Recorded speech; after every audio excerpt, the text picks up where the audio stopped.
പിന്നെ ഫ്ലൈറ്റിൽ ആദ്യമല്ലേ KSRTC വാതിലോട് തുപ്പണമാതിരി ഫ്ലൈറ്റിൽ ഇറങ്ങി തുപ്പാൻ നിൽക്കരുത്. ആ ഒക്കെ പാടണ്ട ആന്തു.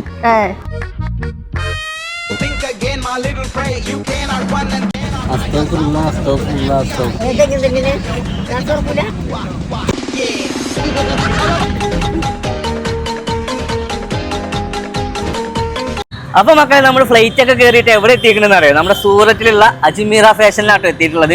ഏത് വീഡിയോ തട്ടി മാറ്റി കഴിഞ്ഞാലും ഈ ഒരു വീഡിയോ മസ്റ്റ് ആയിട്ട് നിങ്ങളെ വാട്ടിലെ എല്ലാ ഫ്രണ്ട്സിനും ഒന്ന് ഷെയർ ചെയ്ത് കൊടുത്താൽ. നാട്ടിലൊക്കെ ബിസിനസ് തുടങ്ങാൻ ആഗ്രഹിക്കുന്നവർക്ക് സൂറത്തിലെ ബെസ്റ്റ് ഓപ്ഷൻ ആണ് നമ്മുടെ അജ്മീറ ഫാഷൻ. എന്തൊക്കെയാണ് സംഭവങ്ങൾ ഉള്ളിൽ ചെന്ന് കാണാം. നല്ല കിടിലൻ സാരികൾ 99 രൂപ മുതലാട്ടോ സ്റ്റാർട്ടിങ്. സാരികളുടെ എല്ലാവിധ കളക്ഷൻസ് ഇവിടെ അവൈലബിൾ ആണ്, അഫോർഡബിൾ പ്രൈസിൽ. ഡിസൈൻ സാരി ആണെങ്കിലും വെഡിങ് സാരി ആണെങ്കിലും ഡെയിലി വെയർ സാരി ആണെങ്കിലും എല്ലാം നിങ്ങൾക്ക് ഇവിടെ കിട്ടും. അതും ഗുഡ് ക്വാളിറ്റി. 102 രൂപ മുതലേക്ക് നല്ല കോട്ടന്റെ സാരികളും അവൈലബിൾ ആണ്. ഇനി നല്ല കിടിലൻ കുർത്തീസ് വരുന്നത് അതിനൊക്കെ സ്റ്റാർട്ടിങ് വരുന്നത് 78 രൂപയാണ്. അതിന്റെയൊക്കെ 2 പീസും 3 പീസും ഒക്കെ ഇവിടെ അവൈലബിൾ ആണ് കേട്ടോ. ഇനി ചുരിദാർ മെറ്റീരിയൽസ് ആണെങ്കിൽ സ്റ്റാർട്ടിങ് 79 രൂപ മുതലാട്ടോ. അതും ഇപ്പോഴത്തെ ട്രെൻഡ് മോഡൽസിൽ. ഇനി നൈറ്റീസും നൈറ്റ് വെയർസ് ഒക്കെ സ്റ്റാർട്ടിങ് 62 രൂപ മുതൽ കിട്ടും. ഇതാണ് ഞാൻ ശരിക്കും ഞെട്ടിച്ച്. വെറുതെ അല്ല നമ്മുടെ നാട്ടിലൊക്കെ റെന്റൽ ഷോപ്പ് കൂടി. കാരണം 1300 രൂപ മുതലൊക്കെയാണ് ഇവിടെ ലെഹങ്കകൾ കൊടുക്കുന്നത്. ഇനി ഗൗൺസിനാണെങ്കിൽ 1000 മുതലാട്ടോ സ്റ്റാർട്ടിങ്. ബോയ്സിന്റെ വെഡിങ് ഡ്രസ്സിനൊക്കെ 500 രൂപ മുതലാട്ടോ സ്റ്റാർട്ടിങ്. അത് നല്ല സർവാണിയിലും കോട്ട് ടൈപ്പിലും ഒക്കെ ഇവിടെ അവൈലബിൾ ആണ്. ഇനി ബോയ്സിന്റെ ഷർട്ട്സ് 100, ടീഷർട്ട് 50, പാൻസ് ഒക്കെ 150 മുതലാണ് സ്റ്റാർട്ടിങ്. പിന്നെ ന്യൂ ബോൺ ബേബി കിറ്റിനൊക്കെ 26 രൂപ മുതലാണ് സ്റ്റാർട്ടിങ്. വെസ്റ്റേൺ ഡ്രസ് ഒക്കെ 175 മുതൽ. അപ്പൊ ഗൈസ് നാട്ടിൽ പുതിയ ബിസിനസ് സ്റ്റാർട്ട് ചെയ്യുന്നവർക്ക് സൂറത്തിലെ അജ്മീറ ഫാഷൻ ബെസ്റ്റ് ചോയ്സ് ആണ്. ഡീറ്റെയിൽസ് ഞാൻ താഴെ കൊടുക്കുന്നത് ഇപ്പൊ തന്നെ കോൺടാക്ട് ചെയ്തോളൂ.